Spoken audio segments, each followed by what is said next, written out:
about with keeping the kids safe in school. And that's pretty devastating. And one of the things that we all want to know is how can we make kids safer in school? School is an example of a gun-free area, and sometimes that's where all of these bad things are happening. So what we've tried to do here is we've asked the sheriff to come. We've asked some of our school superintendents. We have Mr. Wandrie, thank you, from Lapeer Schools. We have Mr. Cameron from Imlay City Schools, and we have Mr. Fish from North Branch. And what we're going to ask them to do, this isn't a debate, and it isn't an anger movement or anything like that. We simply want to know what their ideas are on how we can make schools safer. And we want their ideas. We want your ideas, okay? You're going to be able to ask questions here and hopefully get the answers you're looking for, so that when you leave here, we have a better idea of what the plan is going to be for making our kids safer in school, because that's probably the most important thing to all of us, okay? So with that, Sheriff, you want to go first with this? With your, all we're looking for is what your proposal or what you're thinking we can do to help make things better in that area, okay? So welcome the Sheriff up here for me, please. Thanks, Tim. I think if you've seen and noticed in the community here with all of us, I'm not going to stand up here and make excuses or be dishonest with you. This is work in progress right now for all of us. I think as the community and as parents, my kids go to Zemmer. I got a 14-year-old and an 11-year-old. So we all take this, a lot of times even though I have this goofy little outfit on, I make my decisions based on as a dad and the things that we do. And I know that's what we look to as fathers a lot of times instead of the roles that we play. I think you've seen recently when everything started happening, this has kind of been, this conversation has happened over and over and over again. And one of the trends that I have seen over the years that frustrates me, and I don't know why Parkland or why Florida has impacted us so much differently than others. And what I mean by that is the trend normally is, and it frustrates the heck out of me, to be honest with you. In the world today, we have something crazy that happens. We all get fired up about it and to try to find ways to fix it. But then a day, a week, a month, 6 months later, something else happens, and then we're off in a complete direction and never really solved or found solutions to what happened here. Parkland seems to have got our attention more and as a whole, which that's a horrible way to say that because of the tragedy that's happened. But I'm glad that we're talking about this stuff. There's a lot of communities from all over that really are kind of sticking their head in their sand with it. And what's the one thing we hear all the time? It won't happen in our community. I think we learned, as in the Lapeer, especially in the Lapeer area, with the case at Zemmer last year, I think that got a lot of our attention. I know it got mine. You know, I'd been in here a whole 8 weeks at that point coming from there, and I've investigated multiple threats on schools and things over the past. But that one rattled all of us of the truth of what that actually entailed. And I think it made us all feel a little bit vulnerable. And that's when we really started looking at some of the things from the law enforcement side. These guys do this every day. And in the one part that I can say that's really nice about it is our relationships. We all work really well together. That's how we get things solved.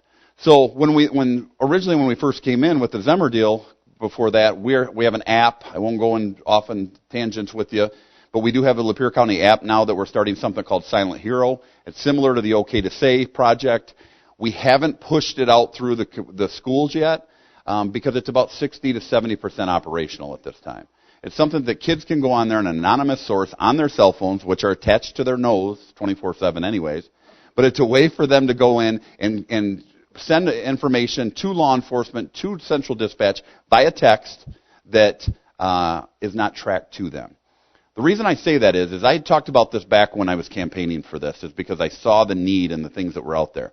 One of the reasons that really showed me with the Zemmer deal was One thing that I don't, as we talk through the night here, I don't want to forget is we talk about the Zemmer 3 or whatever you want to say about the case itself and the video and how hard that was to watch. The one part that I try to focus on all these programs that we're doing is there was a hero in that. There was a hero that was a young lady that we will never say her name and you will never see her face for obviously safety reasons. And I say in all these programs that I've been doing is in this day and age of heroes, and we have heroes where our kids talk about football stars and basketball stars and movie stars and they're heroes. That's a bunch of BS. This young lady, a 13-year-old girl, might have saved the biggest tragedy that our state or county has ever seen because she spoke up. The silent hero part, when we talk about with this new Lapeer County Sheriff's app, that it will be accessible for all the schools, all 5 school districts of ours, is because after that, I've been in this community for so long. I was born and raised here, graduated from here, coached 1,000 kids here. I have a lot of ties with the community. I probably received between 100 and 200 phone calls after the deal at Zemmer where kids or parents said to me, hey, we need to tell you, there was something, we saw a red flag, or this was said, or we had concerns of this. But ultimately, they didn't want to be that parent or that kid that spoke up about it. And I understand that because of the generation and talking to a lot of these kids. There was somebody that spoke up. And we're going to talk as we go. After the Parkland deal, we had 40, in that first 48 hours after Florida's tragedy, we investigated between a couple of our school districts 10 threats, 10 social media online threats in 48 hours. If you truly think of what the man hours and the time that goes into that, and for these men, for the time of their school district and flipping things upside down and trying to communicate with parents, should we close school? Should we not close school? Is the threat viable? It was exhausting for everybody. And the hard part is we sat there and said, why? Now, I want to be very clear on these 10 threats that were there. The majority of them didn't have anything where they were, the school was truly in danger. It was something that was commented for towards an individual, but the schools itself were safe. That was our concern with it. But the truth of the matter is, and if you don't know me or haven't heard me speak, I'm very blunt, sometimes too blunt. You got kids that are going on within 48 hours of it, pointing guns at cameras, pointing a gun at the camera, or have guns to their heads. These are as young as 12 years old that are then placing it on social media and putting it out there to get reactions, to scare people with things that just aren't common sense. If you've watched or seen, whether it's through the media or through social media, since Florida happened, I have been going to every single school. We have been sitting as superintendents in groups there. I've been hitting multiple districts, trying to talk to 5th, 6th grade all the way through 12th for my first pass through, to get in front of these kids and try to get them to understand this is real. This is serious. And we have to understand and we have to talk about it. If you've watched any of that video stuff, one of the things that I think is big for it that we're finding is parents aren't interacting with their kids. And I know that sounds crazy, but we did multiple surveys and things like that. If you've heard of all the different things that have been saying out there is sit down and talk with your kids. And ultimately with social media and cell phones and all those devices that they have out there, get into those phones and see what's on them. There's so many people out there that have no idea with that. And that's a 2-hour assembly that I normally do through there. So I won't go in depth with it. But we really have to start teaching parents some of these things. We have to start understanding that we have to be on there and we have to be diligent about it. I had the media ask me here back right after they called the day of Parkland. And they said, how do you determine which one of these nowadays are jokes? I said, do me a favor and listen to what your question just was. There is no jokes. These are 20-year felonies to make threats like that. Your lives are going to be ruined. If we look at the Zemmer case that we had on there were so many red flags that we missed. That family missed, friends missed, or just the way our culture is today. So we talk to people. I've said in every assembly, if you do have kids or grandkids that have been in these assemblies, and I beg your kids or grandkids, do me a favor, go home tonight, sit down with mom and dad and say, can I just talk to you about what's going on? We have went to however many kids we've been in front of in the last 3 weeks, and I'm telling you, for example, Zemmer, 900 kids in that gym, 8th and 9th graders. 900 kids in the gym for an assembly with us.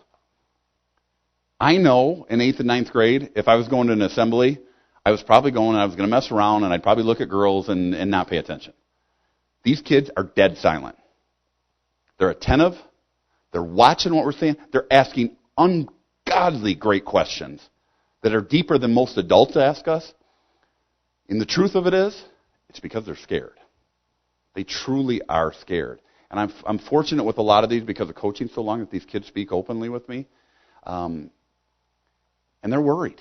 Everybody's worried. And that is in every district, every school that we've been to, these kids they'll sit there for an hour and a half. Not one peep out of any of them. So we're embracing those things. I think ultimately with some of the things that we're looking at, we've talked about the school resource officer. Obviously we added some added the one to Zemmer through the help of Mayfield Township here and through the school district. There's a lot of things in the works with it. I think perfect example was today. Unfortunately that we even have to talk about this. But another one today in Maryland, where that school resource officer was there, acted perfectly, acted appropriately, in a horrible situation, but neutralized the threat immediately, and he was the only one as of this time that's passed. That's the way the system's supposed to work. I've been a huge advocate for that. There's many different variables that we have out there, and a lot of times we can point to, I think sometimes as adults and as parents, we get focused on one thing and say, it's this, it's this, it's this. Okay, I'm not saying you're not right, but it's this, and this also. This isn't just one issue that we have to fix this problem. This is a large issue. That's why I loved when the Tea Party even talked about this. I'm to the point, and I know TV25 ran a thing on it just to make it even, I think, probably headline sell. But I made a comment in one of the schools where I said, listen, as adults, we need sometimes to shut up and listen to our kids. Well, obviously, the TV25 ran the big headline of Sheriff Says Shut Up, so that worked out really well. But it's ultimately my point of that is, if you listen to these kids, they're giving us some really good ideas. They're talking about things and seeing things that I think sometimes as parents or adults, a lot of times we go, oh, my kid wouldn't do that. Or no, that wouldn't be happening. Yeah, it is happening. And these kids come up with ideas and thoughts that we have to look into. And I think in a lot of these programs where I go to have an avenue like this to be able to discuss openly about it, is we got to stay open-minded to what we're going to do. This is a problem we all have. And we have to look at those things. I think that ultimately I know I can say with these three gentlemen up here, this is an evolving process every day, but especially since even with the Florida stuff and the questions and all the other things, they're reviewing policy and procedure every single day. They're finding ways to harden each building to figure it out. They're working with the police to try to find ways that we can become safer. This is a work in progress. And I think ultimately, I could go through a lot of the things with you. I'm sure a lot of them will come up with questions as into things that you want. But I think ultimately, I've said this at every time, and like I said, I'm blessed and so grateful that you have this forum tonight. But I'm going to say the same thing that I know Jim and I and Matt and I have both said in open forums in there. I get bombarded with this right now because everybody's scared. Everybody's coming up and saying, what do we got to do? Or the social media stuff is so out of control, and these kids are on the phone, and family values, and all these other stuff, and we don't need to. So we have done multiple forums. I couldn't even tell you how many I've done in the last 3 weeks, and I have another one in Dryden tomorrow night. The problem is, people will come to it and say it, whatever it is, or if you turn on social media or you look at some of the comments in the papers and things like that, they're just screaming. Everybody's fighting right now. Pointing fingers and saying it's this, and this, or this is the problem, and nobody will listen to it. But then my question is, why aren't every one of these forums packed? Everybody wants to complain about how, gosh forbid, how screwed up everything is, and they want to tell us how we're doing everything wrong, or how we could better, or this is the problem, and if you fix this, it's over with. But gosh forbid you attend something and we discuss and get better. These forums should be standing room only of people asking questions. And we do it every day. These three gentlemen, I don't know how they do it half the time with the things that they get in the backlash from things that aren't even true the majority of the time. Or that a kid tells them or somebody tells them, and then it gets out there and it puts the entire community in panic. And ultimately, we don't need any more panic than what we have right now. Everybody's scared as it is. Kind of the nuts and bolts of it, and I know there will be some more questions, as into kind of a little bit more intimate or the actual things that you want to know of that we're looking at with the schools. Thank you, Sheriff. we're going to hear from the superintendents also, but that's a good start. Thank you very much. Mr. Wandrie, please. Well, now you know why I put him at the end of the presentation when we present normally. He's a tough act to follow.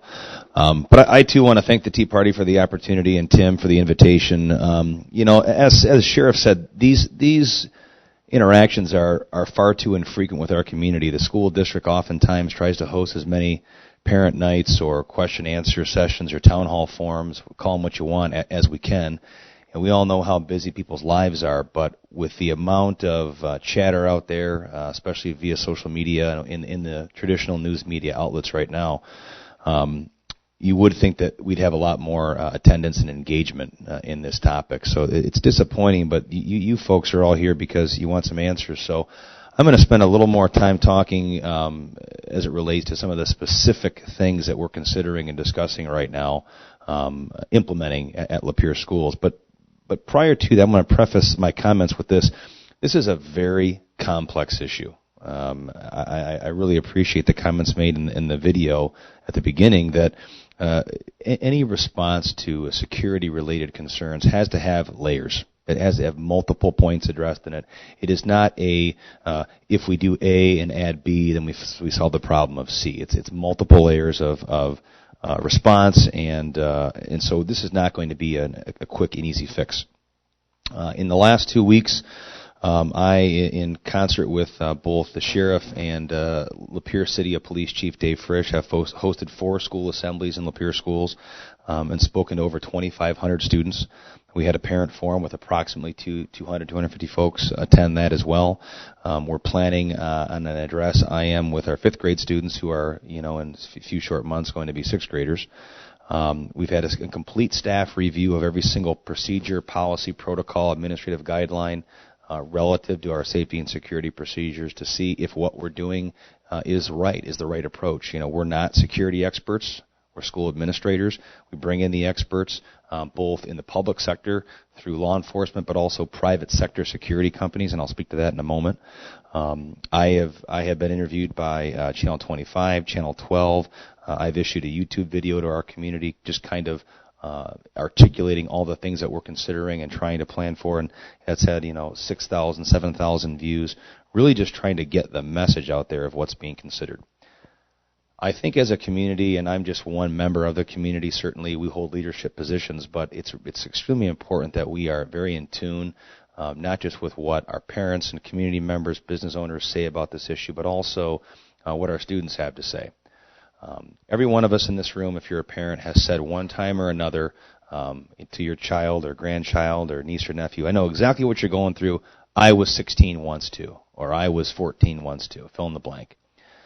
And I have 3 teenagers in my home. So the only thing that I claim to be an expert in is living with 3 teenagers and them telling me how stupid I am every day. So hopefully I'll get smarter as the years progress here. But those of you that have raised kids, you understand. So I challenge that sentiment by saying, yes, everyone in this room was a teenager at some point. Certainly you went to high school and you experienced your experience in whatever fashion that was. But you weren't 16 or 17 or 14 in 2018. It's a different experience, and this has changed the world, right? In many, many positive ways. But I say this, and Sheriff uses strong words, and I also believe in being very bold and very direct. Technology has also invited significant evil into the lives of this country, into the lives of our young people.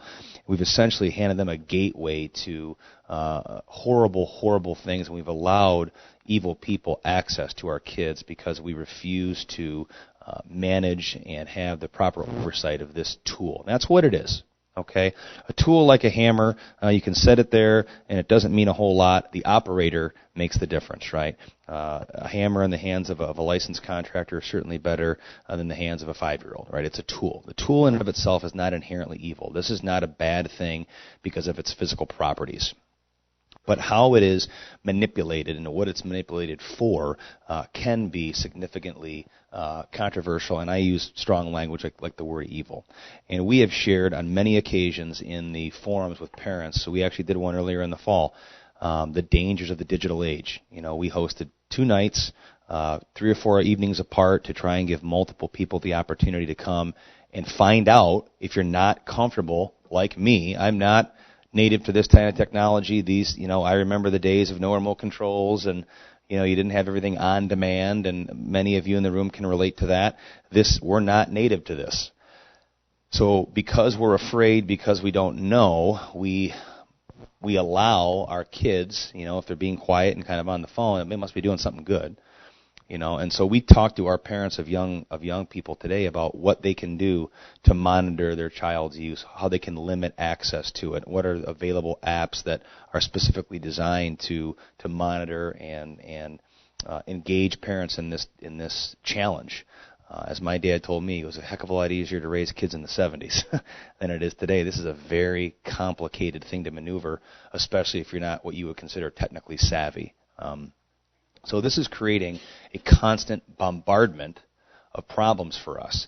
I'll give you a couple examples. Bullying is a significant issue, as alluded to in the video.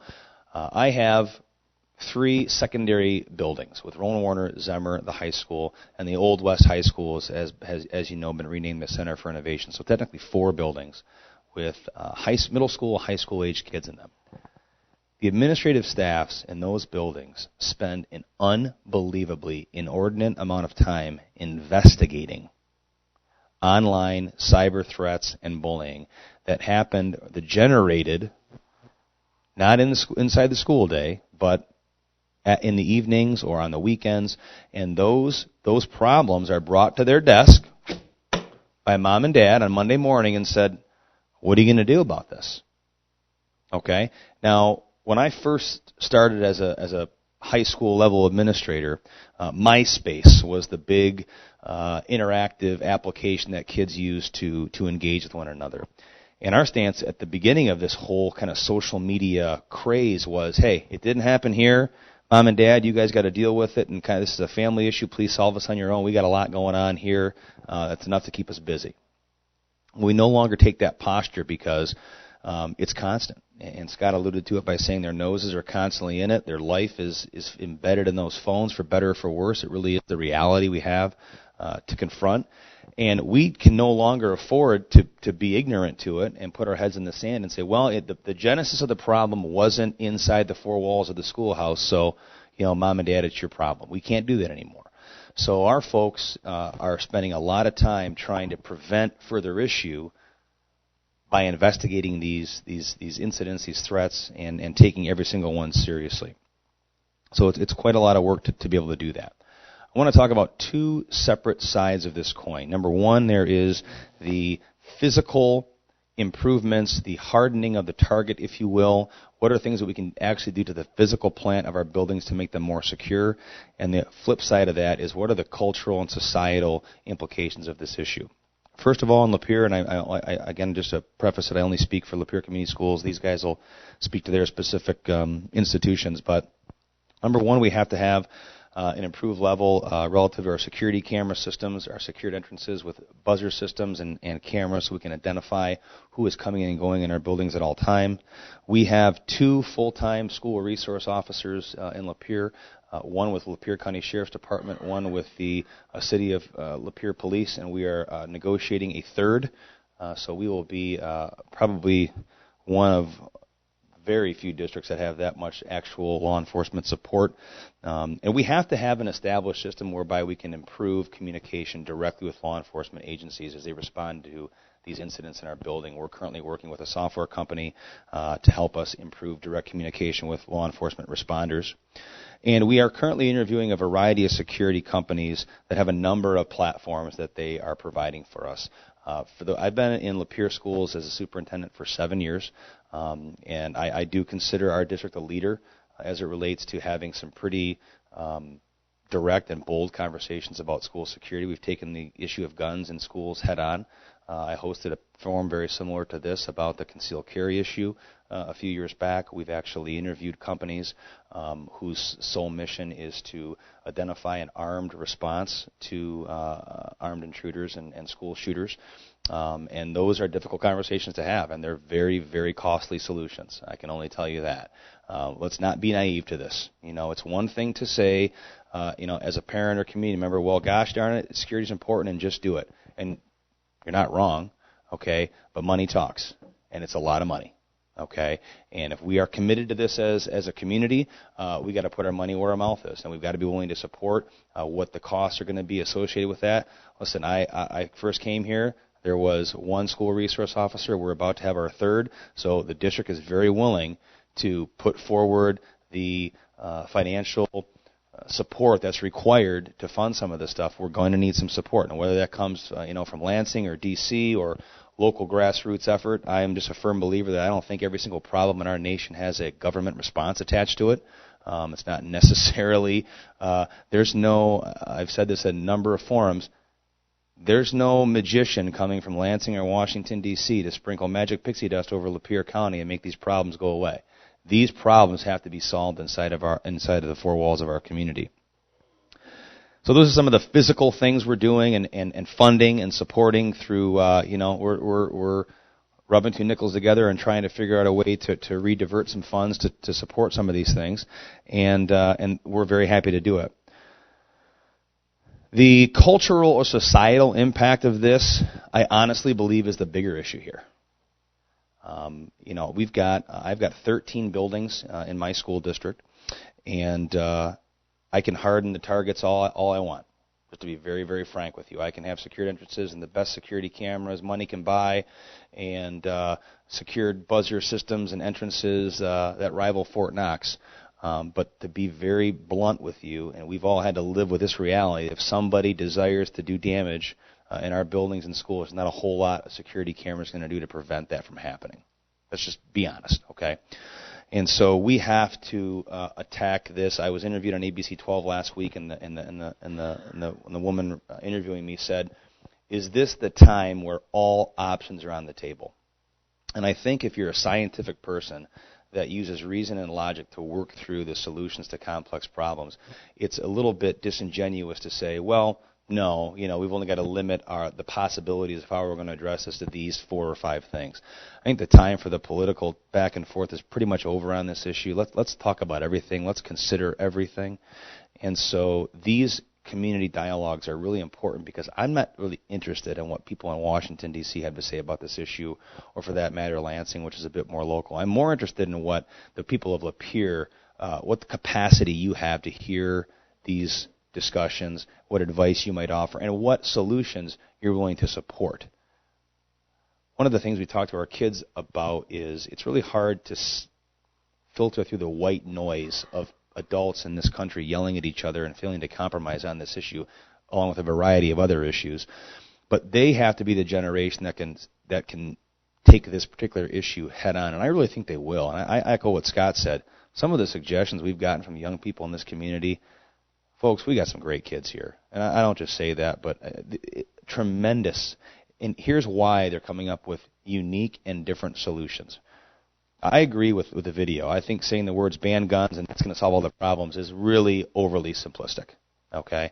To say that particular issue in and of itself, a reasonable person cannot simply believe that solution alone, if it isn't even a solution, would somehow wipe away all the cultural and societal issues that are for some reason leading all these terrible things to happen.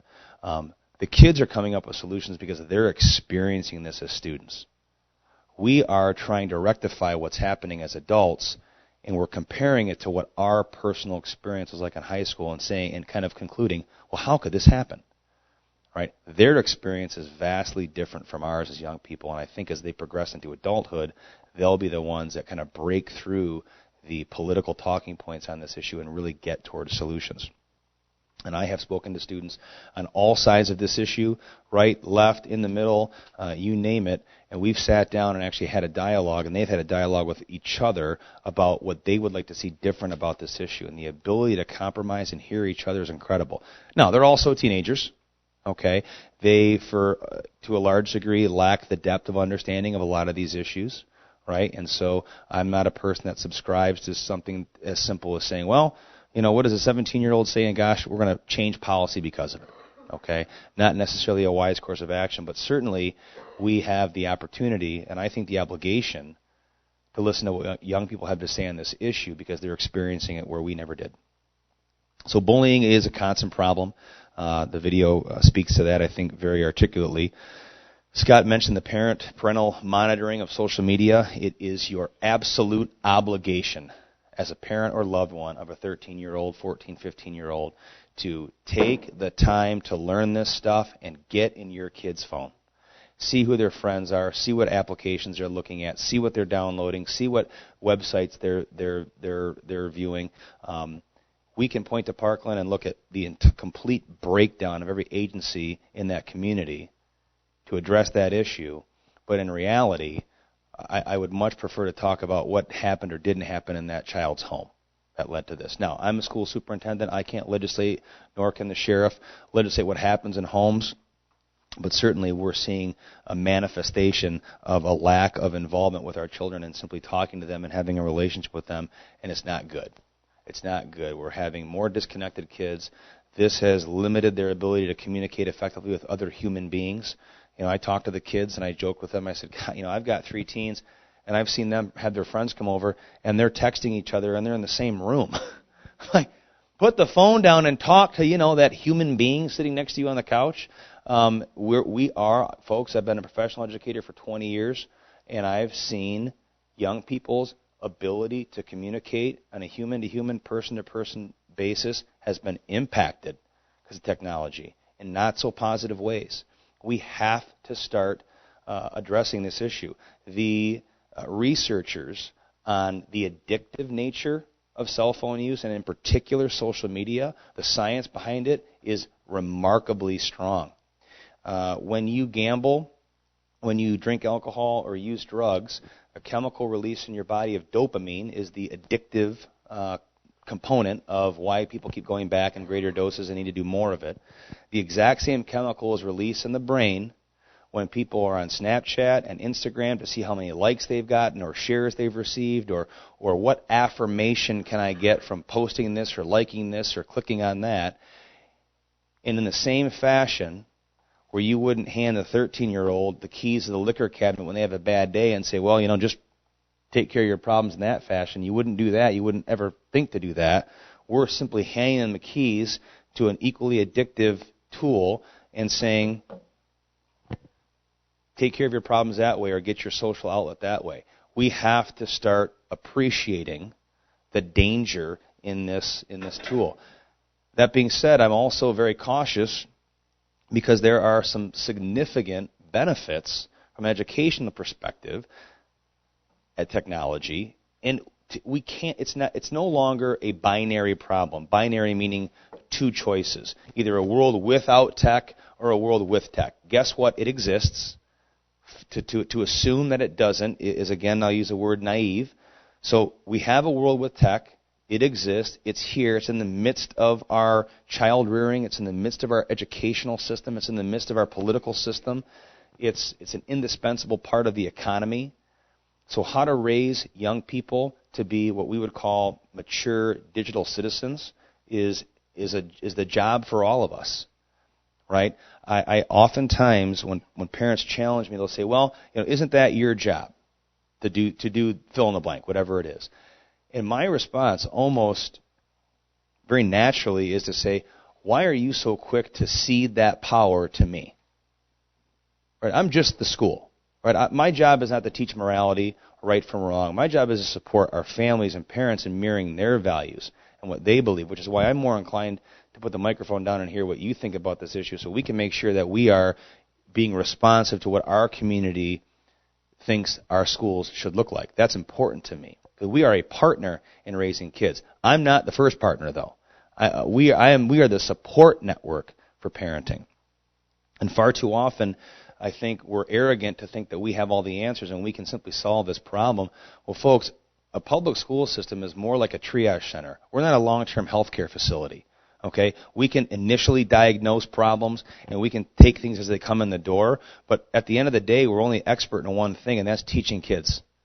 right? The core subject matter. That's what we're expert in. The rest of these things we are neophyte at. We are not experts. We have to defer to parents and private agencies and other community supports that can help bolster our initial assessment of some of these problems.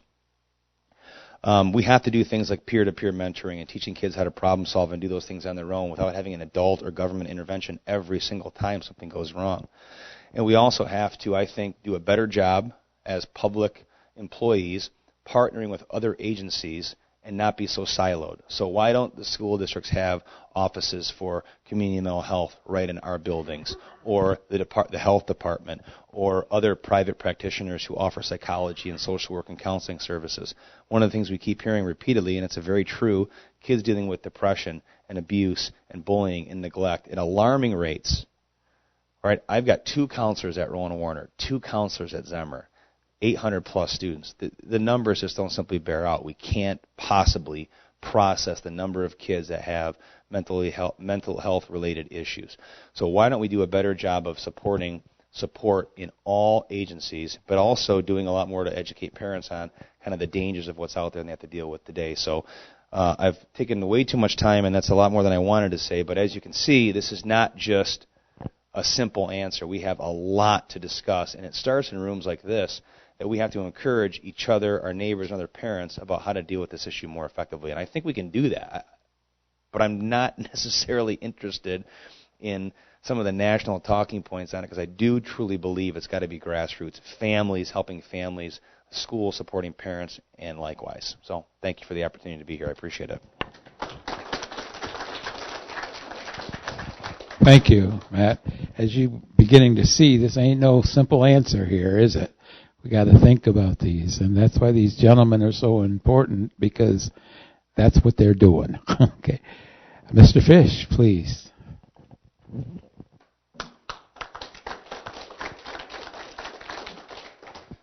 Well, Matt touched on a lot of topics that we're dealing with every day, and I appreciate him going through that. So I'll go in a different direction. But while he was speaking, here I am, if some of you noticed, answering a text message. So we had an administrator become seriously ill, so I was watching for that information to come. And so I wanted to make sure that I responded and let him know that I'll talk with him afterwards. But that's just an example, and we have it right at our fingertips right away, and we don't wait. I mean, Scott talked about going out to dinner with parents taking their children out to dinner, and the parents are on their phone the whole time. They're not really talking about things at dinner. And I sort of missed that time when we were able to do that, because you can solve a lot of things over a meal. And I think a lot of kids grow up not really experiencing that. So one thing that we have, and I'm probably the newest, Dr. Cameron, we both came in about the same time, but we're appreciative of Matt because we have a relationship with the area superintendents. So if it's a problem in our school, it's a problem in his school. And we share that, and we share solutions, and we talk about it, and we meet monthly. And Mr. Zott, who is the superintendent at the ISD, he's just a wealth of information. I probably call him twice a week. Hey, Steve, what about this or what about that? And I call Mr. Cameron, hey, what are you doing here? So there's a lot of information that's shared between area superintendents. And then we're fortunate that Under Sheriff Howe lives in our community. And I probably call him daily, which Scott does appreciate, but daily. So as Matt said, if we hear something, we investigate it. I mean, you can't ignore it. It doesn't matter what it is. We investigate it. I told Scott 2 weeks ago, and I never thought I'd be doing this, but I'm investigating threats from a 4-year-old and a 5-year-old. I mean, and At the end of the day, the 5-year-old came up and said to our administrator, well, I think I just dreamed about that. But our kids are scared. They're scared. So they're talking about it at home. They're hearing parents talk about it. The news is on, and who knows what they're seeing there. So there's a lot of things going on that our kids are growing up with that we didn't. I mean, I'd go to my grandparents' home every Sunday afternoon for dinner. I don't know if that still happens as much anymore. I have 5 children. I'm lucky. 5 children that graduated from North Branch schools, all received a great education. And all 5 of them, well, shouldn't say that, 4 of them are now in another state working. And so we just had our first grandchild. I mean, that's something that we miss. And, we're determined to find a way. It's not, and people say, well, you can Skype. It's not the same. It is not the same thing. So I would encourage everyone in this room to spend time with your family. As much time as you can. And make that a priority. So one of the things that we're doing in North Ranch is we're focusing on education and prevention. So having Scott McKenna out, Sheriff McKenna out, that's prevention. That relationship, he probably has a relationship with thousands of kids. I mean, after our talk, we had 10, 15 kids come up and talk to him and share, and they just met him and share information with him and just talk to him like they've known him for years. So that's prevention. For the past year and a half, we spent months, a year and a half, training for an active shooter drill that we hosted last October. And I will tell you, when it was suggested that we do this, I was one of the first ones that said, I don't know, I'm not sure I want to do that. What kind of backlash are we going to get? Are people going to think that our schools aren't safe? I mean, that was my initial thought. And then Under Sheriff Howe said, hey, I have 2 kids that go to this school. I want to know that you're prepared. That's what I want to know. And so that sold me right there. We hosted the training, and we learned just so many things that we can improve in our district. So we started a safety committee. And we put students on that safety committee. So when we talk about listening to students, that's one way we can listen to them. Because they know. They know what goes on. They know the door that's open here. They know, how to get out of that class, or they're living it. So I asked students if they would be a part of it, and sure enough, we have a number of students that are now part of that safety committee. And when we had Sheriff McKenna there, I didn't even allow them to eat lunch. I said, hey, come with me. We're going to this meeting, and we're going to. I did buy them Subway, so I did buy them Subway. But we've initiated that. Another thing that we're doing, and it's all about prevention. We need one-on-one relationships. One-on-one. So we've opened up our schools to our community, and we've started mentor programs. And so we look and we go through every student's grades, their absences, their discipline issues, and if somebody is looking like, and you've heard that earlier, how come we haven't noticed these things? How come those type of things weren't noticed? Well, we're watching. And then we pair that student up with an adult. And we want them to form a relationship so they know that somebody cares about them and loves them. And that is all the way through our district now. K-12. We're doing that. But it takes volunteers. It takes people like you who are here tonight that care about this issue and want to be part of the solution. And so we're doing that. And I will tell you, there's times my head is spinning. I don't know what I'm doing, whether I'm going right or left. but I take an hour a week to work with a student, and I sit down with him, and I said, give me the toughest one. Give me the toughest one. And, I love that kid now. So we have a relationship. Just last week, called his aunt, picked him up, and took him to, we hosted the Special Olympic Games. And he loved it. I mean, somebody is caring about him. And that is the key. So we're doing some things like that, again, to make sure that every single kid feels valued. Because we can have a lot of programs out there, and like Matt said, the people that aren't in the schools, maybe they're in Lansing or in Washington, they'll come up with all these ideas and spend some money doing that. You know what? Just help us work with our students and the people in the schools. Listen to them. They have some pretty good ideas. And, I invite them to come out to our school. Come out and see what we're doing. Instead of mandating something over here that we're going to spend a lot of time, energy, effort, and money that might not even make a difference. So those are some of the things. I do want to mention that I did have a conversation with State Representative Gary Howell as we were talking about this issue. And I said, you know what? I think there's a lot of people in our community that would pay $10 to help us fund a resource officer in our school.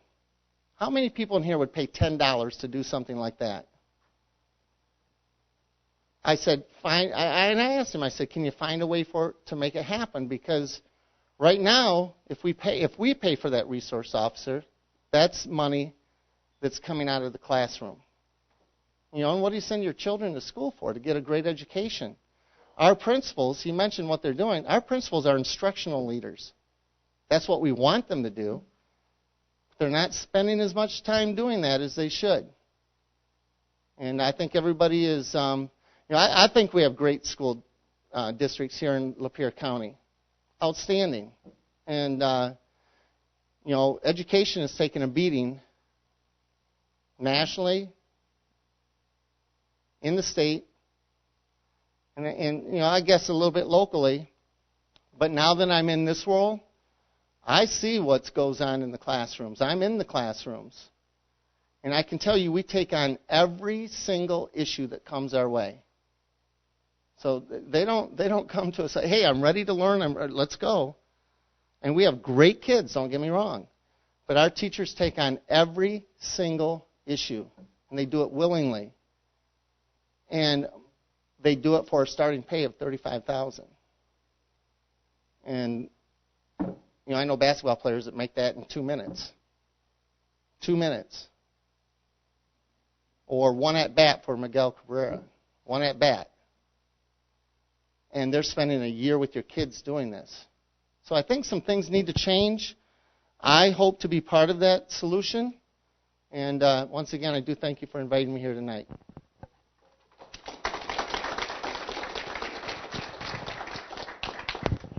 Okay, that's good information.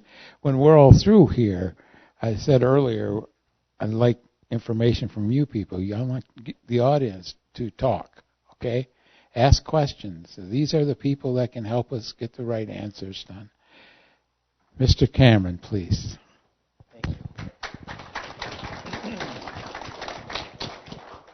Thank you. Appreciate the opportunity to be here this evening, and such esteemed company too. I want to echo something that Mr. Fish and Mr. Wandrie both talked about, and that's this. As a community, you should feel very, very proud of your schools and proud of the network and the things that happen behind the scenes at the schools. Mr. Fish alluded to the fact that he doesn't hesitate to reach out, to work together, to share resources. I did that very thing today. Mr. Wandrie was very gracious to give up probably a few hours of his time to work with me on some things that are going on in Imlay City. Same thing with Mr. Fish, and I can say, even though the other superintendents were not able to make it this evening, that there's a very strong connection, and we look for ways to beg, borrow, and steal from each other to make sure that we are offering the very best programming, and that includes, our initiatives for student safety. So, that being said, one of the beauties of being last is you get to hear everybody else, but it also means that everybody steals your comments. So. I thought I did a great job writing Matt's comments this evening. Maybe not so good with Jim's. So I'm not gonna be too redundant, but I want to start with a point that was featured in the clip tonight, and that I heard both of the superintendents and our sheriff speak of, and that is that probably the most singular, meaningful thing that we can do to combat this issue of school violence is to work with individual students. We know one thing, you can draw commonalities between students that are involved in school violence issues, but one thing that is very common to them is that they're disengaged, they don't feel connected. And we spend a great deal of our time in Imlay City Schools providing programming and working with staff to make sure that they work with students in a way that build connections and have them feel connected. People that are disengaged and are not connected don't have empathy for others because they're not connected. And that makes it easy to engage in an act of violence if you can't empathize. People who are connected and who are highly engaged and know that they have a place, just like Mr. Fish was talking about with this mentoring program, that understand that they're valued as an individual, that people care for them, people love them, they have a support system. Those individuals don't engage in acts of school violence. Not to say that every individual might not have some other baggage. I mean, there are a lot of obstacles for kids, and you heard about some of those tonight. But that is the number one thing I think we can do, and we can't do that successfully as educators without a strong partnership with our communities and with our parents. Students face obstacles that I did not face as a student, not in the 70s necessarily, but back in the day. There are a lot of obstacles that students face today that are very unique. And I would be remiss if I didn't echo my concerns about social media and how it's used. I have concerns about how it's being used and how it's being modeled. The use of it is being modeled by adults. And I have a lot of concerns about how it's being used by children as well. So that is a big concern. Our solutions need to be student and family centered, as I spoke to, but there are other things that we need to do, and I think Mr. Wandrie spoke a little bit about hardening our buildings and really thinking about careful management of the physical locations in a school district, and conducting site improvements and site reviews. And one of the things that Imlay City is engaged in is going through a complete assessment of all of our buildings, and to make sure that we know things from as little as, are the boilers safe in a building, to what are the security items in a building that make it safe and make it a supportive learning environment. That's really important. Also, reviewing procedures and processes, and I'll tell you, I spent today about 4 hours with a team of administrators in Imlay City Schools, along with Chief Pike for a time,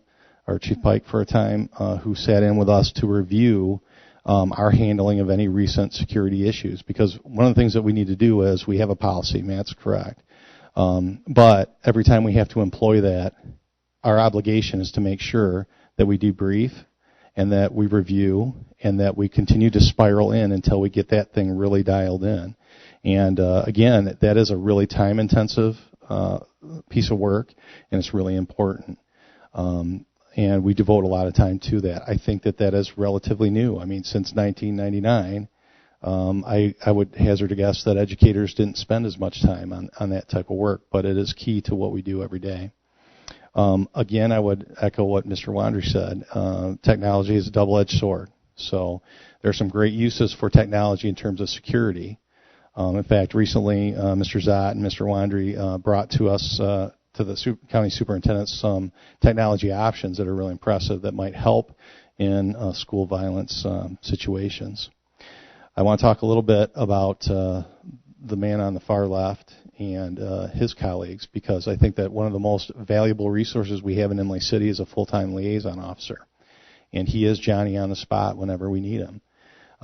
If we have a question or we're conducting an investigation that is safety related, we don't hesitate to call Officer DeLuca, and he responds immediately. Fortunately, rarely are those situations where they're emergencies. They're more investigatory.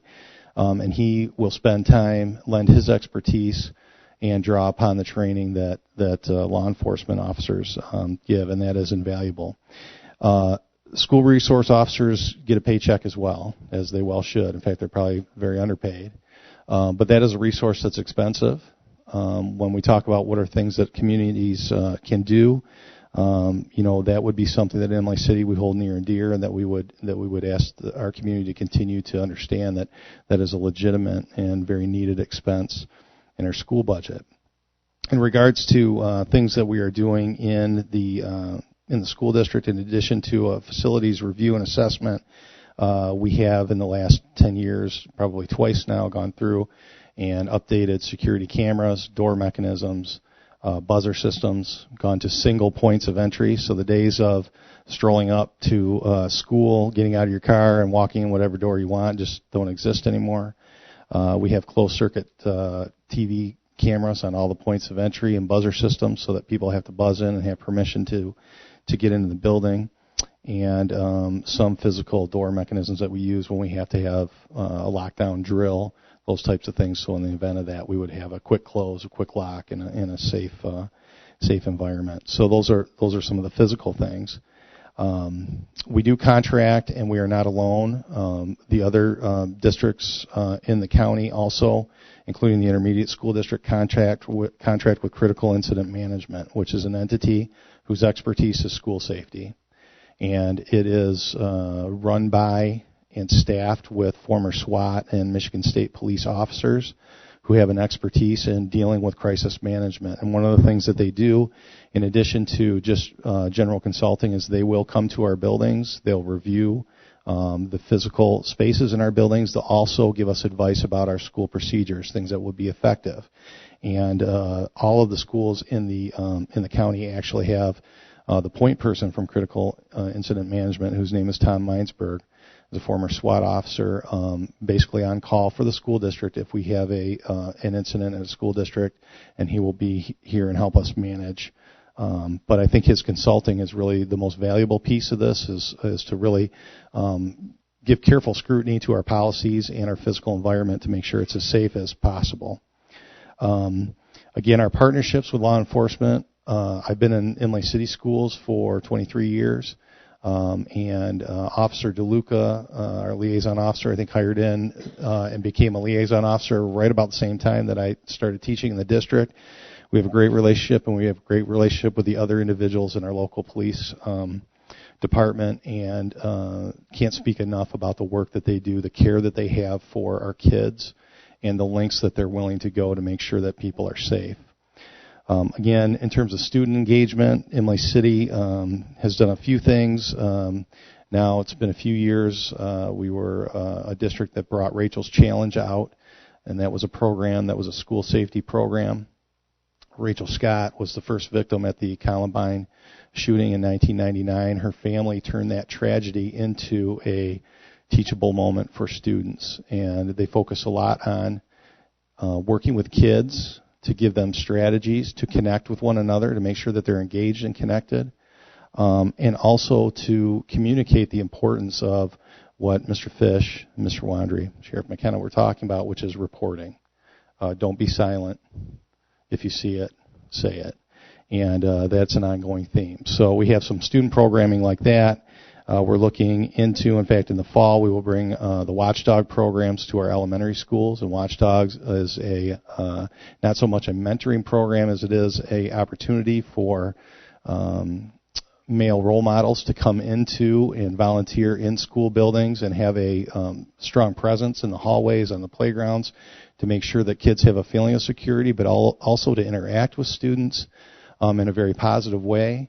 You know, one of the obstacles that students face is we have a lot of parents that are from fatherless homes in the county, and we know the importance of strong male role models and connections. And so that program will bring individuals from the community that will be vetted. I chatted, make sure that we double check their backgrounds, but they'll be able to be in the buildings, have access to kids, and help give a presence in the buildings that gives not kids just a sense of security, but will have full-grown adults, extra hands on deck. I would echo again what you heard tonight, which was, local control of what we do is really important. It's important in Imlay City for my community to be able to inform me of where we need to go as a school district.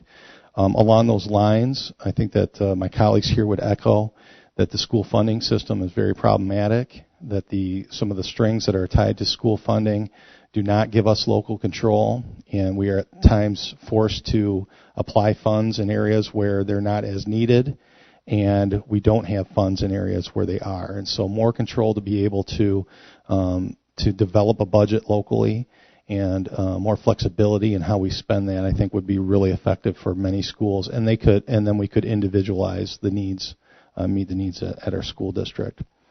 In addition to that, I do a lot of work with our staff on this concept of connecting, and we brought Kelly Middleton, who's an author, out to the school district, and we've had really now for 2 years an ongoing theme based on his work and his writings. He wrote a book called Who Cares, and it really is about how you connect with families and engage families in the educational process, both for their support but also for their feedback. And how you view your community really as customers. And we take a customer service approach and try to offer ideal customer service. And that brings our parents and our community closer to us, which is always a good thing. So those are a few things. I don't want to reiterate too many things that have been said here, although I certainly concur with what you've heard this evening. Again, I want to thank you for being here and having the opportunity. I'll turn the mic back over.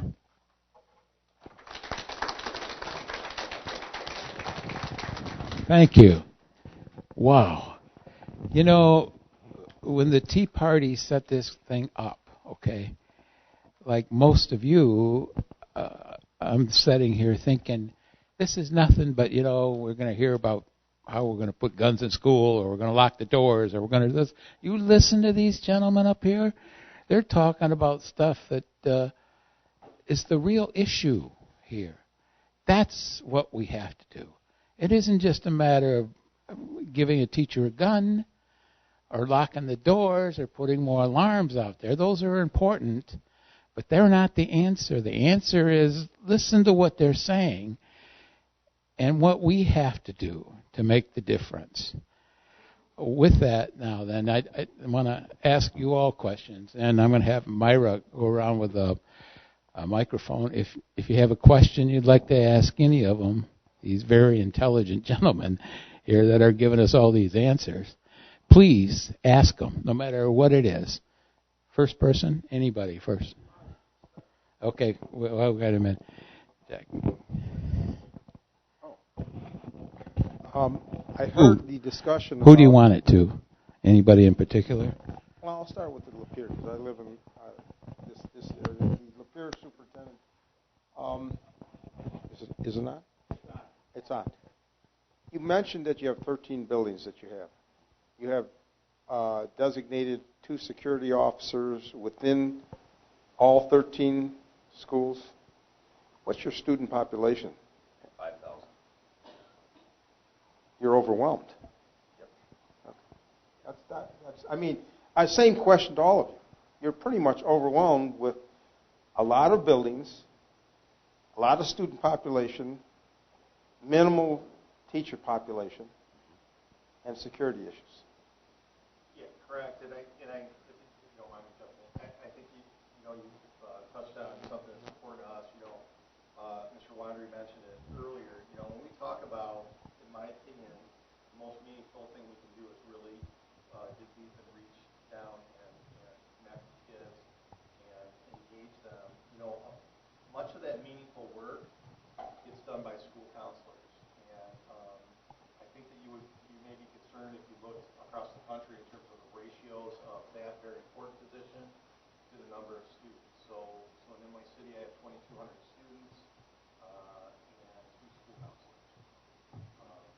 And we contract some social work and some other things, but that is a big need, I think, the staffing and in a 2,200 school student district. We feel really, really fortunate to have a full-time liaison officer. And many school districts have none. And so there's, there are some. I think something to mention too. No, I don't think I need it. You're probably right. Kind of reiterating what he says there. Yeah, you're right. They are overwhelmed. But kind of we've touched on in multiple spots tonight. How about when we're growing up, teachers were there to teach. Now we've turned them into teach our kids, become counselors for our kids, become psychiatrists for our kids. We also need to be security for our kids. We need you to be the parents in some situations for these kids. Their job is to educate our children. So all of this time they're taking, instead of being able to focus on curriculum and improving learning in general, they are spread so thin. And I think a lot of times that's what happens is to try to get to that spot, we keep asking more, and we keep asking more from them. And ultimately, they can't do it. And I think a lot of times the answer is what is the school going to fix this problem? This problem is so large and so many facets that we all can have ways that we can improve it. But a lot of times when we look at what they're doing, like you said, they have 2 counselors, and you got 2 counselors in Zemmer. I've sat with them during the incident that happened. You got 900 kids in that school. You have 2 counselors in there. They could work 24 hours a day, 7 days a week for that 180 school days and never not even scratch the surface of what these kids need. But the same thing could be said about the law enforcement. You've got to be overwhelmed. I think, and that's not just Lapeer County. That's across the country. I know it's across the. You're right. It's a cultural thing across the nation. You're right.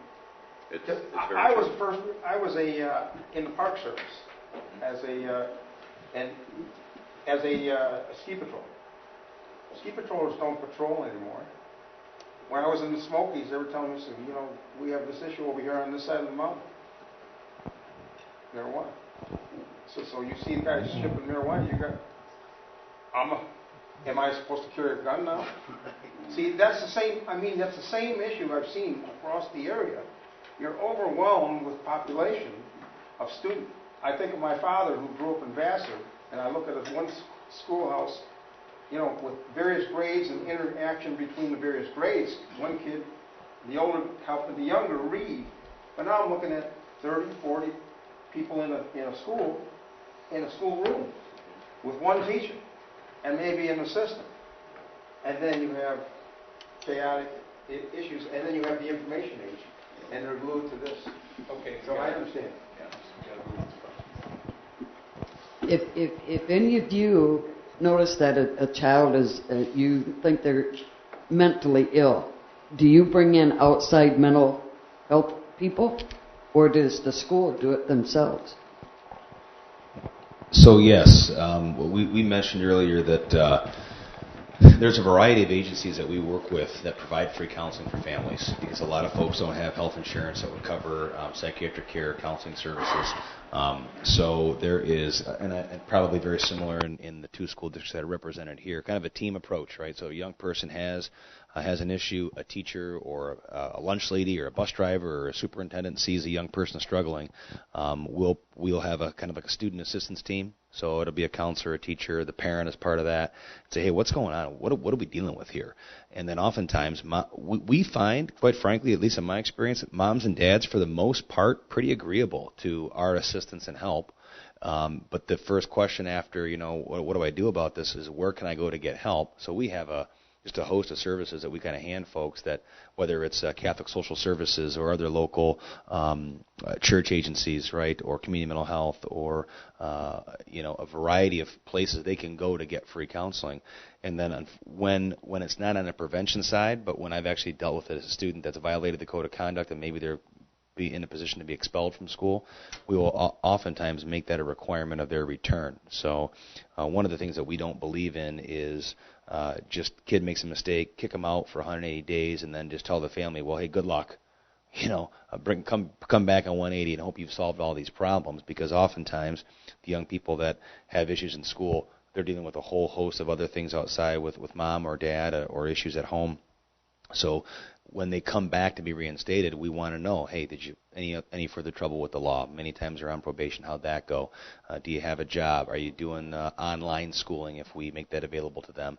And then the other thing that we'll often ask them is, what kind of mental health did you access in the time that you were gone? And we gave you 7 free options, so you better tell me you did one of them. So, but then again, it's up to mom and dad to follow through with taking in those appointments and things. Very good question.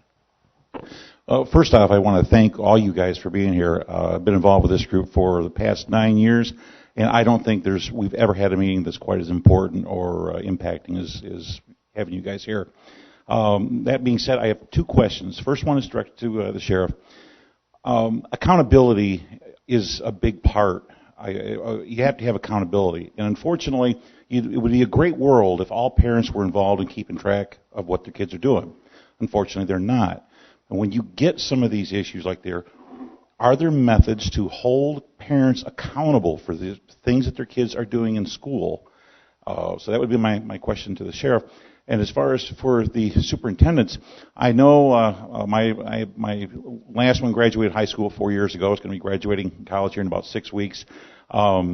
And been fairly versed on school issues, and I know your budgets are always squeaky thin, and you start adding, even though you've got some of your liaison officers and your school officers, for the most part, I don't think they're at one building all the time. They're moving between buildings. To fund that legislatively, I would ask all you guys, is there something that we can ask from our legislators, something that we could change to give you folks, either district by district or as a county or however it's worded, but to give you folks the ability to have funding for this and maybe to go to the taxpayers and give the choice. Maybe it goes through, maybe it doesn't. But I will tell you, as a father of 2, both my kids are in their 20s now. There is no amount of money you could never put a price on our children, grandchildren, anything like that. Our banks are safe, our courts are safe. You go to the airport.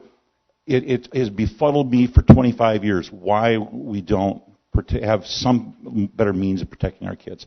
But having said it again, so if the issue of the accountability and the issue of legislatively, because that's one thing that we're pretty good at, getting the word out, what could be done? It's a great question. The accountability is the thing that we talk, I think, in half our meetings about of running it.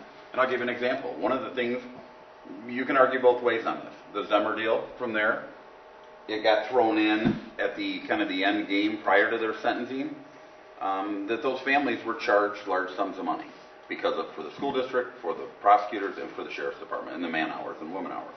So I think the lowest amount for that out of the 3 kids, I think it was $22,000 that was charged per family. The hard part, I think, that we're seeing, and even with not only with their staff, but I'll use some of our Deputy White that's at Zimmer. We look at, as an SRO, and what happened today in Maryland, the primary job of that deputy or that officer is to, if we had a situation like that on a threat. What happens a lot of times is they get so overwhelmed with family issues, and when we put it in, or when Deputy White went in, we looked at it as kind of across the board. Obviously safety purposes, but it's another way to relate to these kids.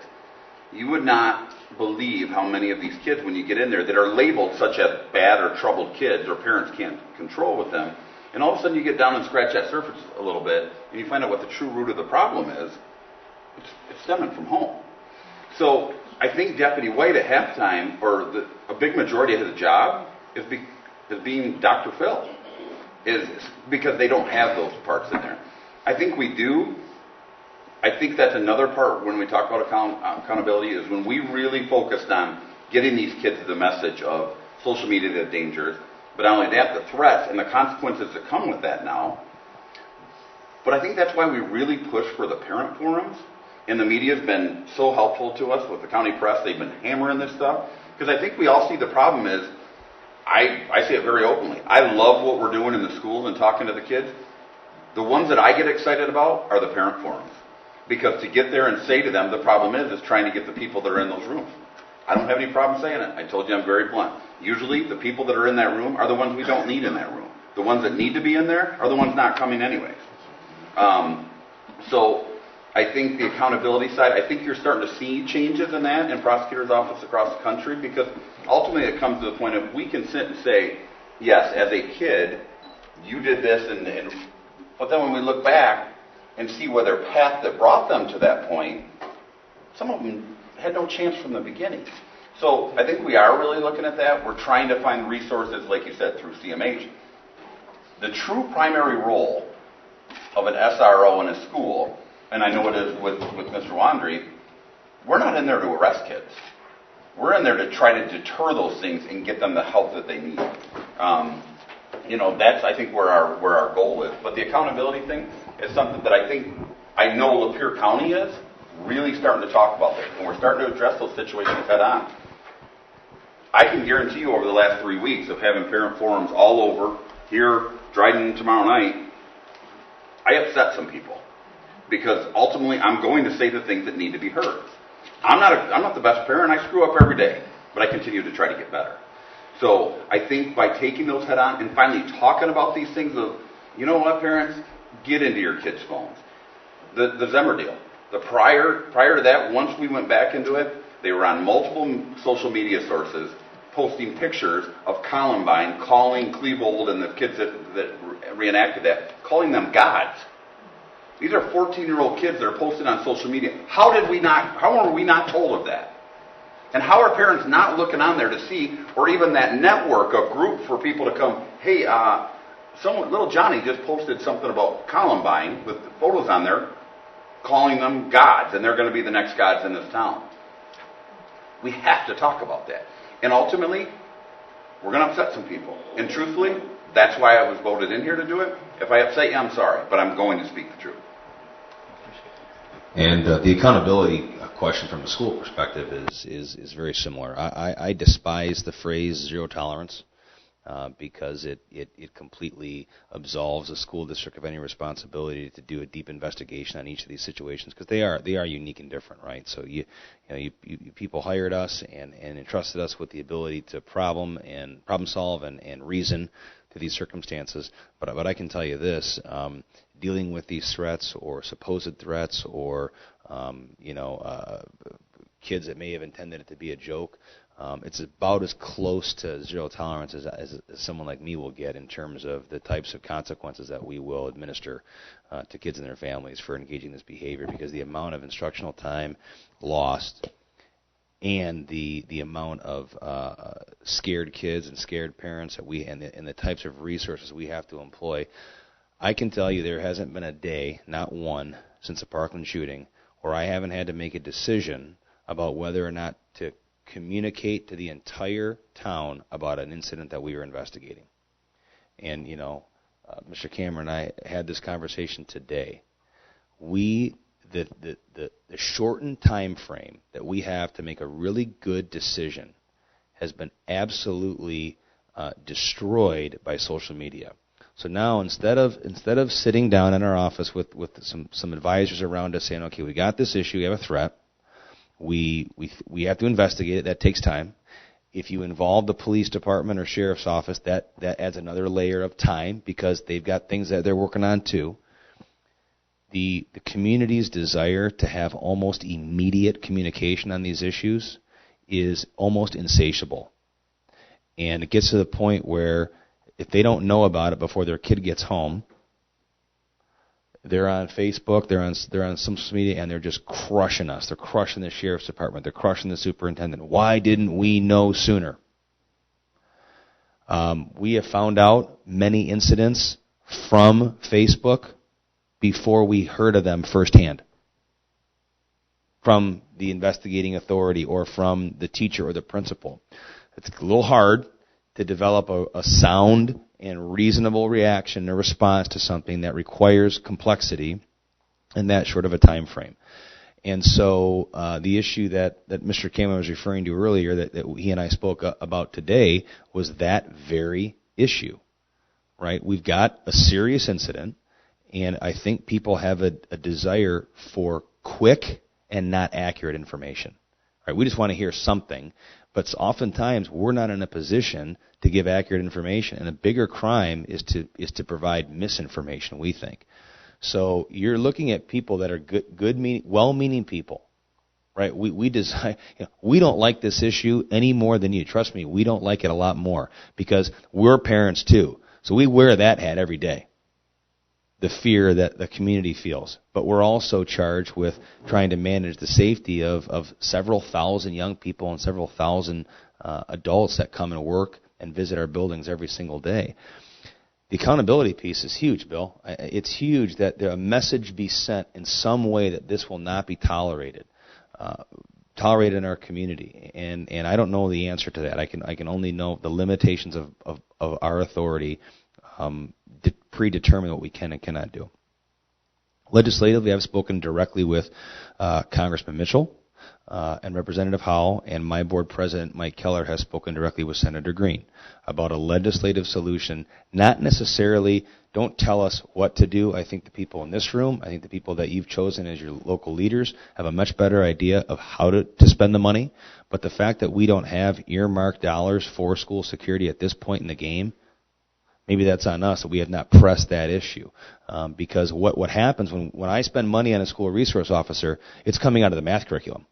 Right, it's coming out of new textbooks or new technology that has a benefit for kids, right? Or hiring another staff member that can work to help a struggling student because they didn't do well in algebra. That's where I want our dollars to go, right? We are experts in educating. We are not experts, nor do we have separate funding for security-based measures. We would all think it's crazy to tell the sheriff's deputies, okay, in addition to enforcing the law of the land, which is their primary constitutional obligation, right? You have to, en route from arrest to jail cell, perform a counseling service on that particular individual. Everybody in the room would say, well, that's not the policeman's job. Their job is to identify whether a crime has been committed, collect evidence for prosecution, and stop the threat. That's what police officers do. Yet we have literally no fear or pause when we tell an educator whose primary function is to teach, you should have a gun and be a security guard for that student, that building, that room. It doesn't make any sense.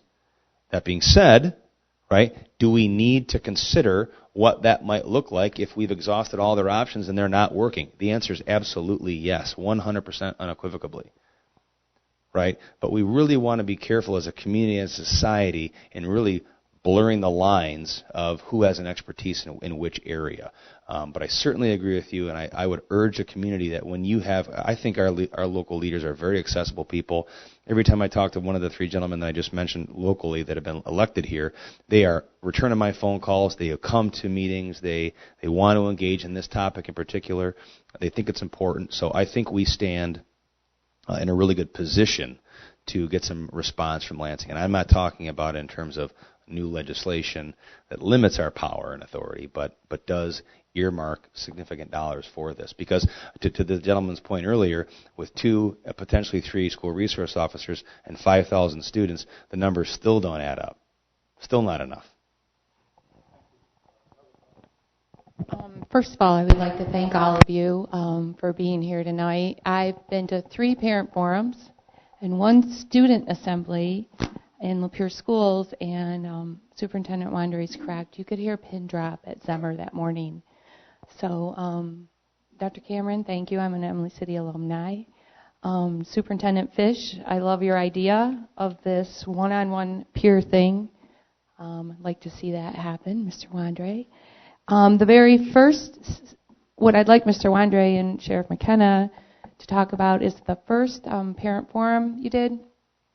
Matt, you shared about apps that parents and grandparents and aunts and uncles could put on their phone to help keep an eye on their children if you have that information.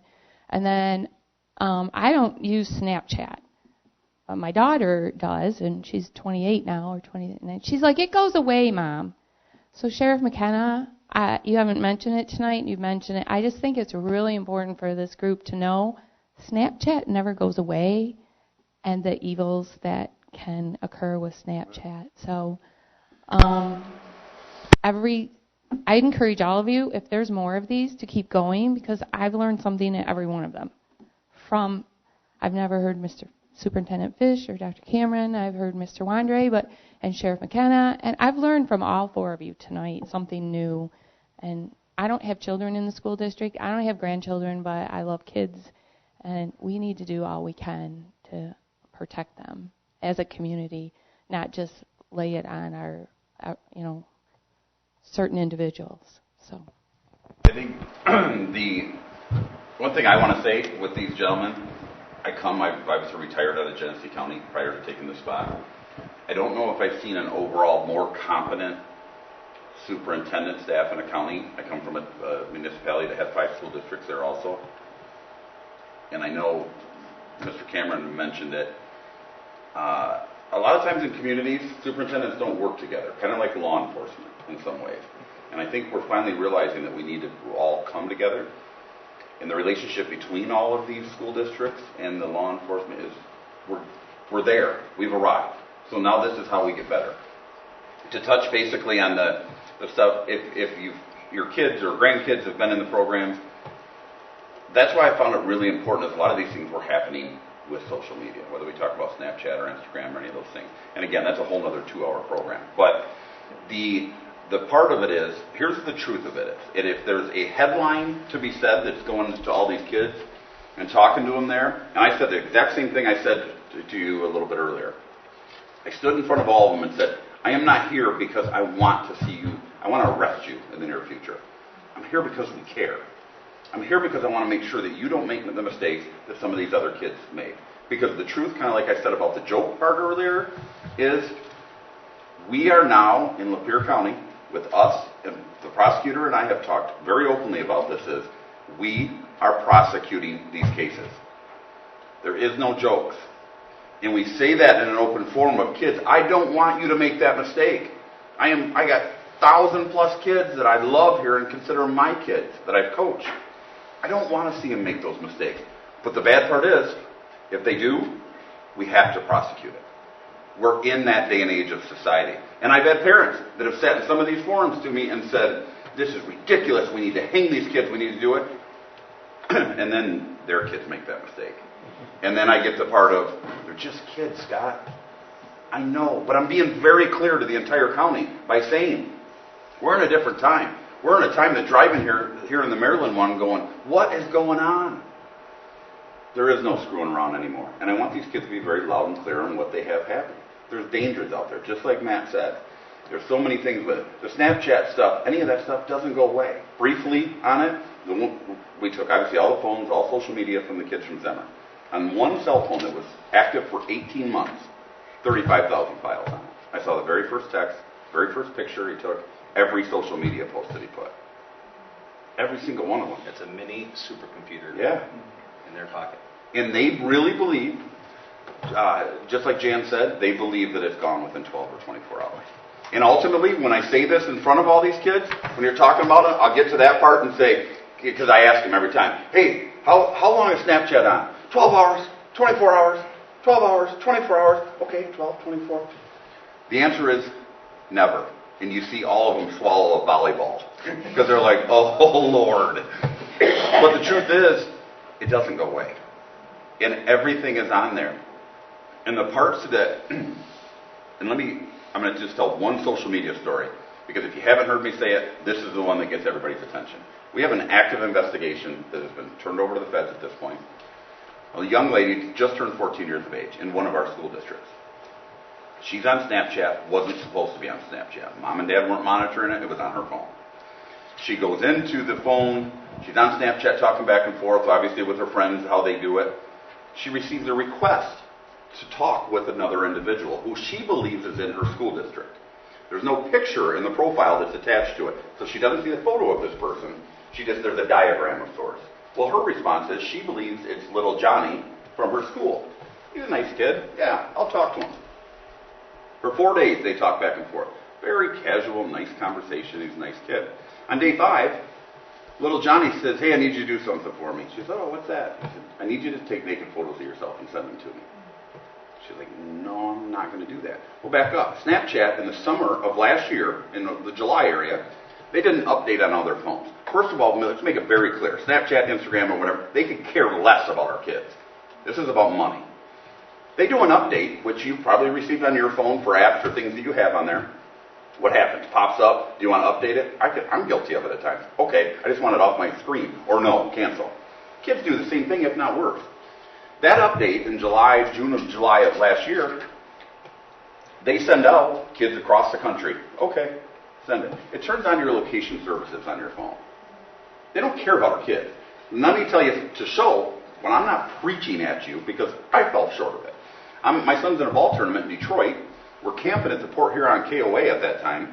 I got 15 kids that are playing ball. They got an early game. We put them all to bed. Parents go sit around a campfire with the campers, and the one mom says, hey, Scott, what about this Snapchat update that comes in? I said, I'm sorry, I don't even know what you're talking about. I do this for a living, and I didn't even know about it. I said, well, what are you talking about? She helps with the coaches with all the teams, so she has all 15 of our kids on Snapchat. She goes, well, let me show you. Pulls up the phone, and she goes, my son's name is Braden. She goes, there's Braden right there. It shows him, he's obviously asleep in our motorhome, but it says, it shows Braden on site number 22 in the Port Huron KOA. Think about how scary that is.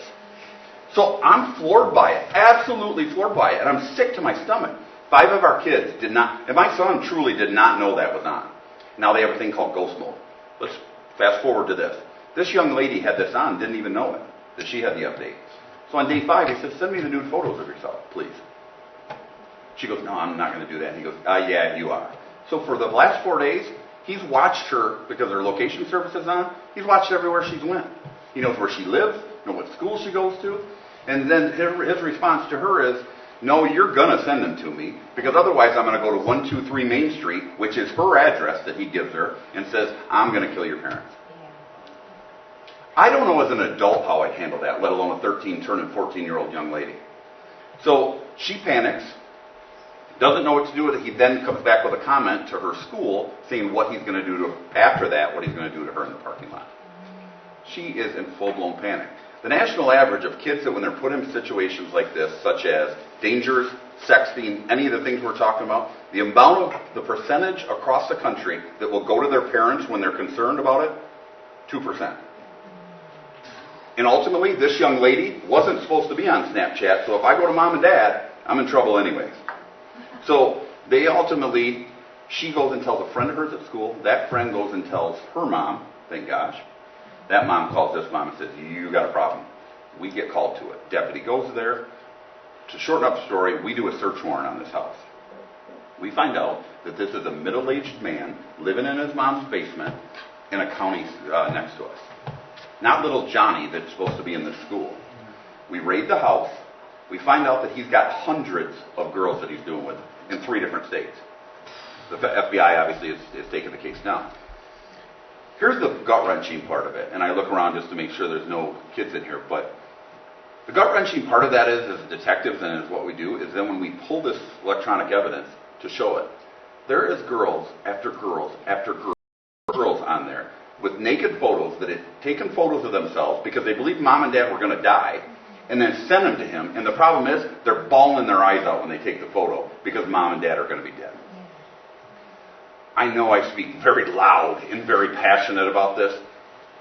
This is why we stand in front of the kids every day. This is why we do parent forum. These are what Jan's talking about when we say people go, I get people all the time that say, Scott, I don't really know, I don't understand social media, so I can't really get in there and do it. Make yourself understand, or take the phone away until you educate yourself on what's going on in those phones. Very strong story. I'm telling you 1 of 100 this year. So on my phone right now, there are 26 possible what are called connect accounts, and these are the icons. So it's got Twitter and Facebook and the ones we're familiar with, and Snapchat and Instagram, but you can't even keep up with these things. Our kids are jumping on these different apps constantly. There's 26 of them. Like I said, they're called connect accounts, and just I mean, this is a billion-dollar industry, right? Getting kids and human beings to connect. I'm really glad Jan asked the question about what are some ways to combat this. There's several apps that are available that when parents enter the cell phone's code information on their phone, they can monitor.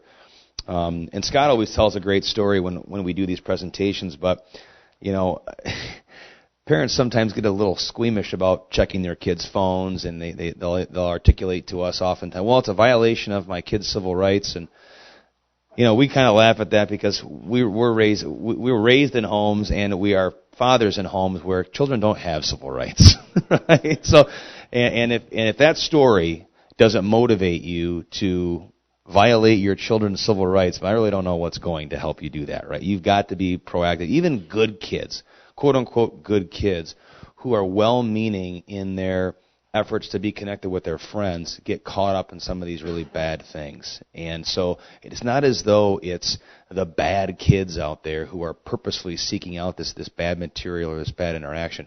Really good kids are getting caught up in this stuff too. So it isn't an indictment on your child, right? Or your children. It's just to protect them from evil. Some of the apps that are out there that I've personally used and seen a lot of good results: Teen Safe, TEENSAFE, Custodio, which is short for custodial,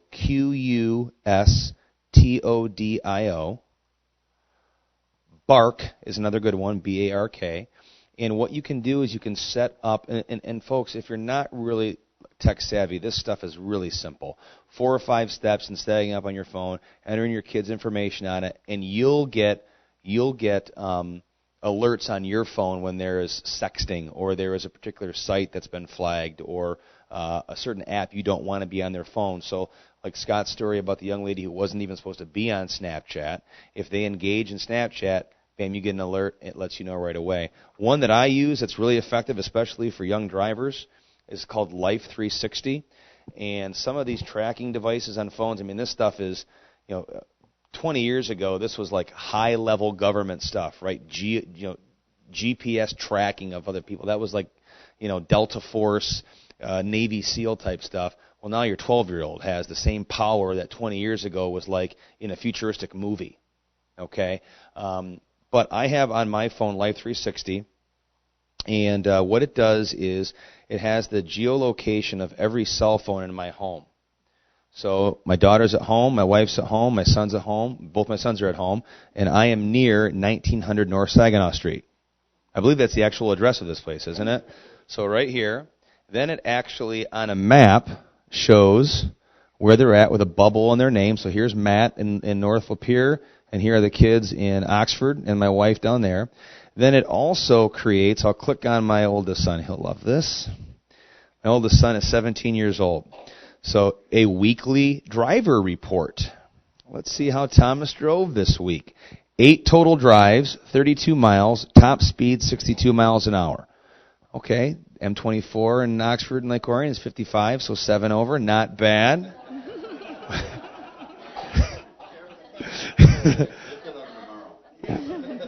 Hard braking, 1 incident, and rapid acceleration, 14 incidents. Okay. Now, my wife and I are laying in bed one night. Thomas is at a passing scrimmage for football in Holly. So it's great because we can say to ourselves, all right, is the boy on the road yet? When's he coming home? So we get on there. My wife clicks on the driver report, 82 miles an hour on I-75. So the unsuspecting 17-year-old comes home from his passing scrimmage on a warm summer's evening. He walks into our bedroom. Hey, Mom and Dad, how are you guys? He's doing his best Eddie Haskell impression. And we have this stern look on our face, and he automatically knows that's not good because my wife is an extremely bubbly, happy, positive person. So if she doesn't greet him with a hug and a kiss and how are you, honey, he knows something's up. And he looks at me, he goes, what? And she says, 82 miles an hour. Ma, there was a semi, and I was going to miss my exit, and we had to get off right away. And, So in that instance, it was a great conversation because what did we say? Son, there's absolutely no reason to go 82 miles an hour. Slow down to 50, get behind the semi, and get off at the next exit. We don't race. You're not going to win a a race with a semi, but in that instance, it's a really, really good tool. And it's tough to be a kid these days because we're on them like hawks. So, the old days when you would go to spend the night at a friend's house, Mom, going over to Susie's house, I'll see you tomorrow, and, you can't call because the phone doesn't work at her house, and, her mom's sick, so whatever you do, don't call. I'm there, trust me. Or our kids, we actually had them document their friends' houses. So my best friend's son is Michael. He leaves our house 15 minutes later, it better stay at Michael's house, right? Because we know what's going on. So it's great to keep our kids safe. The accountability is great, right? And this is my overarching comment on accountability. Like I said, I'm not an expert in much, but when it comes to teenagers, I think I am. A lot of us are because we've done this for many, many years. Our children desire accountability. They want structure. They want adults in their lives to act like adults, keep them accountable, but also protect them from themselves. And they'll look at you and dead as they can be and say, I hate you and you're the meanest and you're the worst person. And, Bobby's parents don't do this and Susie's parents don't do that. Your kids desire structure. And the new structure in their life has to be limited use of technology. And one thing that I always impart kind of as a little parenting kind of nugget is raise your kids to respect you when they're 30, not like you when they're 16. Right? And that will frame your conversations with them so much better. Right? They don't need another friend. They got enough buddies. Okay? They don't need another friend. They need at least one parent, and at best two. So those three I found a lot of our parents use them. And even if you just want to Google child monitoring apps or child monitoring software, and you'll get those 4 or 5 that I just mentioned come up right away, and they're really useful. Just real quick. About some speeding down the road when our kids are being killed in schools right now, school shootings. And I think we really need to zone in on that conversation because I feel like we just wasted 15 minutes when children are dying right now. Okay, next question. Just real quick, just to touch on the Life 360 app, I use that with my kids. My kids are younger. They're 13 and 11. They do have cell phones. They don't like that I check on them, where they're at. Oh, you're at CFI. Oh, you're at Owen Warner. I don't care if you like it. I need to know you're on the bus. I need to know you're in the building. My daughter goes to dance several nights a week. A lot of the times I don't take her because I am working. I have a sitter take her or my dad take her. Check in. There's a check-in right next to her name. She has to check in. I get an alert, so I know she's there. It's not a big deal. But she has to know that phone comes with responsibilities. And just a quick question for you, Matt, just because I am a Lapeer parent. My daughter does participate in the Grow to Glow program at Roland Warner. For those of you who don't know what that is, it is a mentor program where older high school girls come to the middle school level, and they spend their lunch hour talking about body image, bullying, just that kind of stuff on a peer-to-peer level. But what we don't have is a program for that for boys. So I'm wondering who we have to, if that's an issue that the high schoolers came up with for the middle schoolers, or if it was vice versa. Who got that started? Was it volunteer-led? Is that something that I can help with? I'm very an active volunteer. I'd be more than willing to get that program started if need be. But I think it's a really great program for girls. And like I said, all of you mentioned peer-to-peer mentoring and how big of a difference that makes for individual kids. It was great. My daughter was like, Mom, I'm not going to do that. That's ridiculous. I don't need mentoring, blah, blah, blah. Too bad you're going. Not a big deal. But she loves it now. These high school girls really know how to talk to them on a level that maybe I don't know how to, or that their teachers don't know how to, and they're friends now. Well, and to Scott's they feel point, that they can. What did he say? That only Absolutely. 2% of kids are going to their parents with an issue if they're identifying it at school. And so, Terry, I'm so glad you brought that up. That was a student, a high school teenage girl, actually came up with that program, found a teacher to help support it and grow it. And I absolutely agree with you. We need an equivalent program for boys, and I will get to work on that right away. I can't say it any better than what you said. The benefits of it are. First and foremost, thank you guys for all that you do. I think this is a really good open forum, and I think that it's led to some great discussion. I've heard a lot of good ideas from you guys as far as resource officers, good guys on the scene with a gun. Bullying, I think that's very imperative that we touch base on. The one thing I have not heard from you guys, at what point do we examine the curriculum that you're teaching our children? Is that something that you've considered? Listen, I'm a legal professional. I'm not involved in education. I have no insight into that, so please educate me on the matter. God has been removed from schools. And I think that this should be considered as an option given the objective proofs for God. We teach our kids that they come from monkeys and then they kill each other based on theory. So at what point do we stand up and say maybe this is a viable option? Or incorporate more faith-based programs into our schools, more faith-based outreach to our schools, incorporate God a little bit back into our schools. That's it. Go ahead and answer that.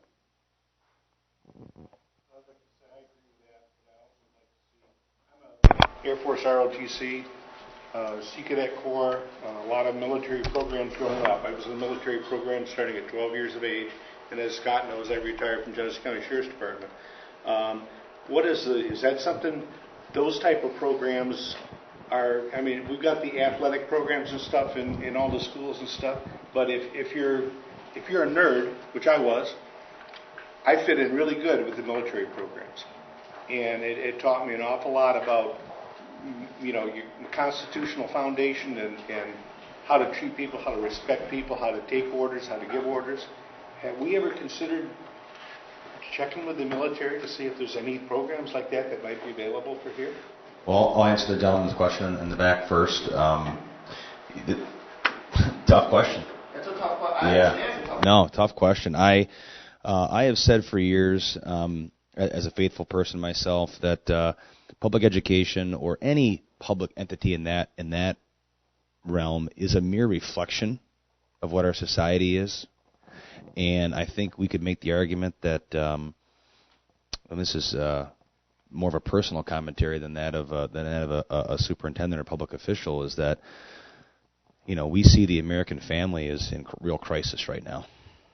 And I think it's in large part due to some of what you were alluding to, and maybe we've lost our way a bit in that regard. And so, until there is a personal level of accountability with each individual in our nation, and embracing some of the values that you speak to, and then imparting those values in their home, I think we're in big trouble. And I say that with full confidence that your question really speaks more to what is maybe as part of the formal curriculum inside of our educational system, and how we address that, and that issue has been settled as far as I can tell from a legal perspective, and predates any of our superintendencies, that the discussion of religion, the discussion of morality, is not dead in schools. That's not necessarily accurate.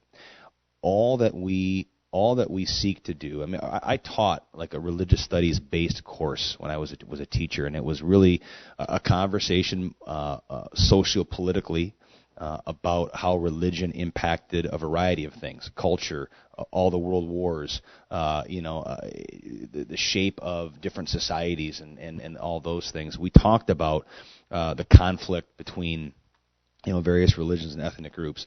All those things are still very much part of the conversation, because religion is intertwined in our social political fabric of our world. So the endorsement of a particular religion, right, is where we run into real sticky ground with the separation of powers, and certainly advocating for particular religion is not something that's in our realm or sphere of influence. I didn't hear you ask us to do that. However, I would go as far as to say that, and I mentioned it in my opening comments, that your local public school's primary function is to identify what the local values, mores, and ethics are of the community in an attempt to mirror that the best they can. It's really encapsulated in the phrase local control. It's why education looks different from state to state, community to community, and we choose a particular place to live because the morals and ethic fabric of that community reflect what we want to raise in our own homes. So to that end, in my school district, for example, we still partner with local churches to pass out Bibles to elementary kids, right? That's not happening in several states in our union. It's not happening, right?